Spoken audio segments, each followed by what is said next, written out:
Although I've worked in Ignatian ministry and with Jesuits for many years now, my first full-time job in ministry was with a group of Dominicans. I will always remember watching a delightful Dominican sister scold a couple younger Dominican friars who rolled into work one morning with wrinkled, stained habits. Thinking of their vow of chastity, the men said, "Sister, it's not like we have anyone to impress." And Sister looked at them and said, "You have to make your vocation attractive."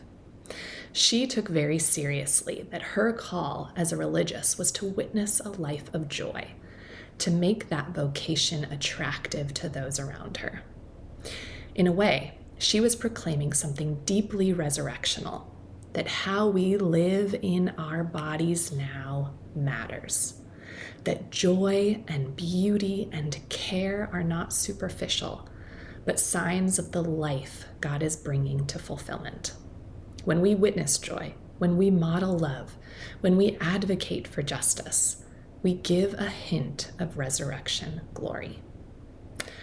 It's so easy to create a false dichotomy in Christianity.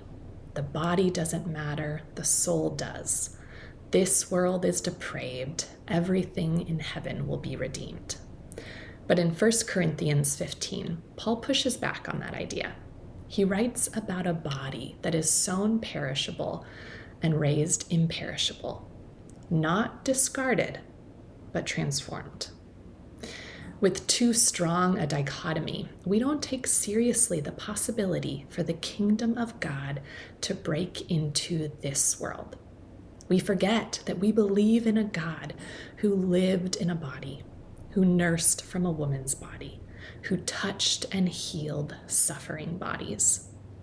We forget that how we live and how we love and how we move and care for ourselves and others is a very important and spiritual task. As N.T. Wright reminds us, the point of the resurrection is not that this life doesn't matter because it will end, but that what we do now somehow, mysteriously, carries into God's future. And that's especially important to remember in this Easter week.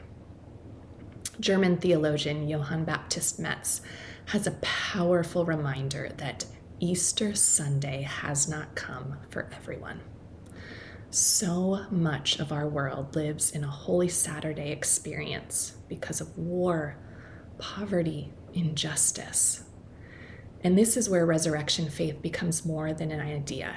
It becomes a question that we have to live inside and work toward.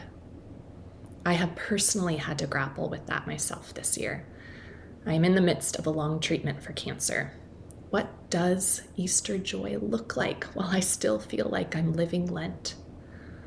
Metz invites us to reflect on a Christian faith that cannot ignore the suffering of others or treat the resurrection as a simple, finalized event. That the experience of our bodies, the experience of this world and so many who suffer in it, is an integral part of building the kingdom of God. And maybe that is the quiet hope of the resurrection. Not that suffering is erased overnight, but that even here, in these bodies, in this in-between space, what we do matters, especially when we work to alleviate the suffering of others. Somehow, mysteriously, it is all being gathered up into God's future. Happy Easter.